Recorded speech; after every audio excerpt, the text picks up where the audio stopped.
Valar Morgulis. Hola gente, ¿cómo andan? Espero que anden bien. Se preguntarán por qué este video. ¿Qué está haciendo Valar? ¿Está boludeando? No, señor. Es un video explicativo y aclarativo por ciertas cosas que he escuchado por ahí. Y bueno, en el otro día en el directo no me pude explayar como se debe. Así que va esta pequeña introducción y después les voy a dejar una nota que hizo nuestro amigo Tom Holland. Sí, aunque usted no lo crea, nuestro amigo Tom Holland le hizo una nota al director de la película y a Roberto Canessa, o sea, Antonio Bayona, y también estaba el actor que interpretó a Roberto, pero no le hicieron preguntas. Creo que lo que dice acá es bien aclarativo y creo que le va a quedar claro lo que pasa con esta película.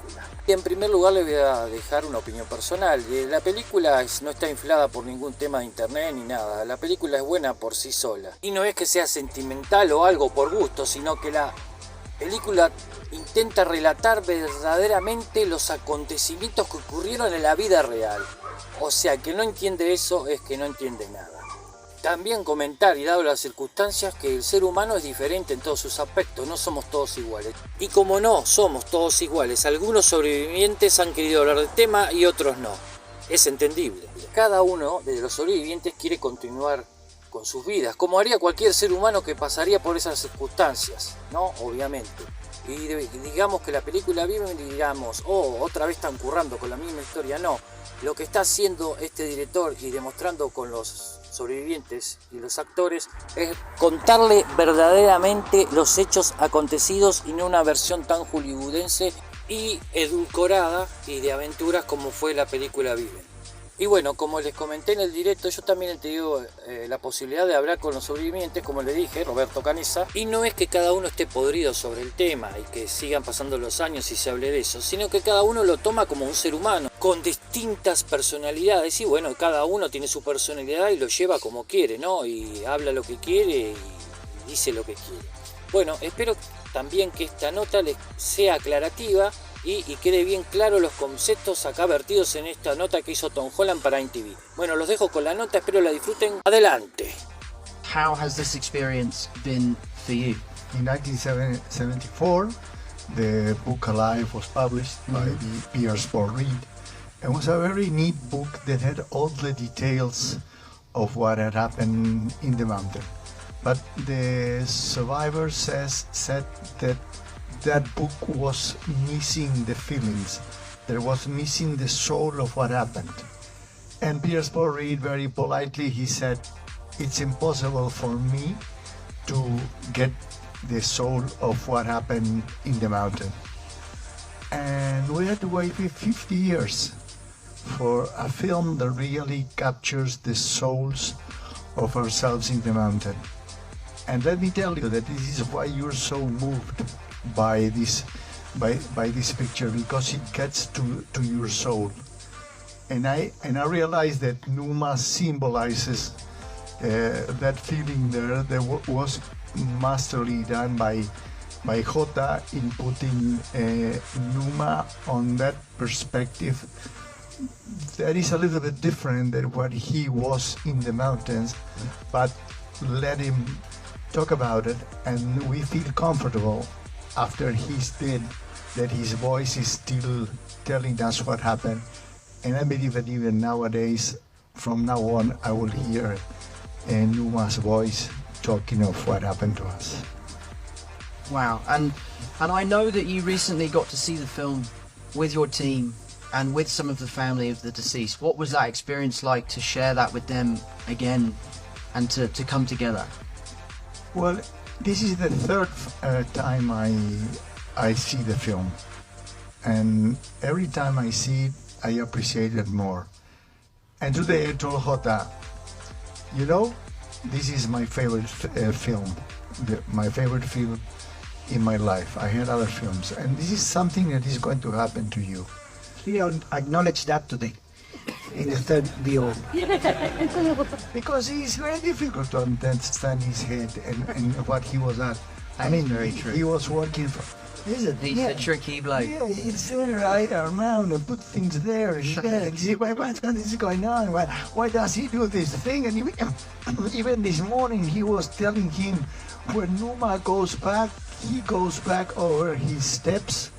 And what was the reasoning there? No, I was trying to tell a story with powerful images that felt meaningful. And I remember there is a beautiful moment when Numa has to come back to the fuselage because the other ones discover that he's injured. And there's a beautiful shot that he's basically like a small figure in front of this white giant wall, this empty space, nothing, absolutely nothing. And I was telling Roberto, to me is the journey, Numa's journey is so devastating because he's doing all the time the right thing. He does what he's been taught at home, and he goes to the mountain to discover how empty is life, how empty of meaning, how empty of justice. He's remember you and all the rest of you told me that like he was an excellent guy that fight every day, that gave all the energy for the other ones, and he died 10 days before the rescue.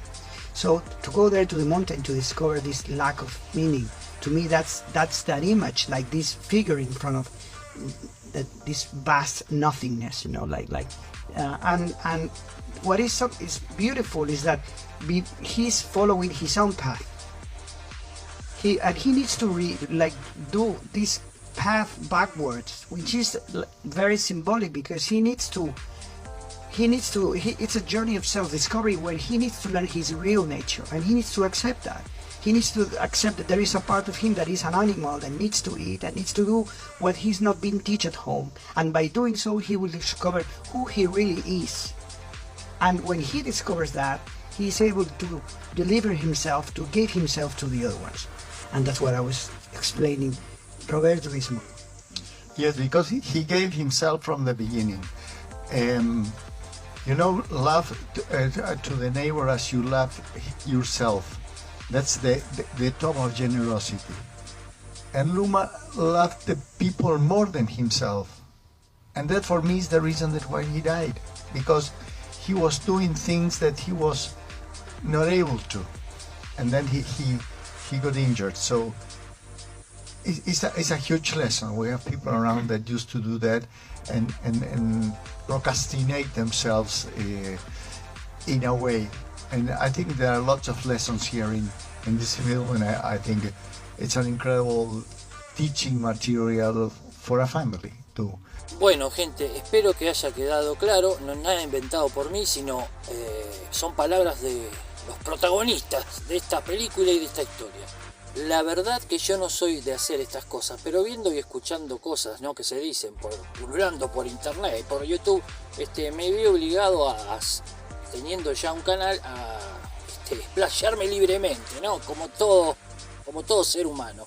Bueno, espero que le haya gustado y que esta nota haya sido de su total agrado y haya sido aclarativa para todas sus dudas que tengan. Bueno, espero que le haya gustado. Y bueno, el que no la vio que la vea, y el que no la vio que se la perdió. Quedó claro cómo son las cosas, ¿no? Espero que haya quedado clarísimo, ¿no? Para no andar hablando boludeces. Y también dejar en claro que la otra película solo se hablaron de los sobrevivientes, y esta quiero homenajear tanto a los sobrevivientes como a los fallecidos. Y comentarles que si quedaron interesados en el tema y quieren ver la nota completa, la pueden ver en NTV.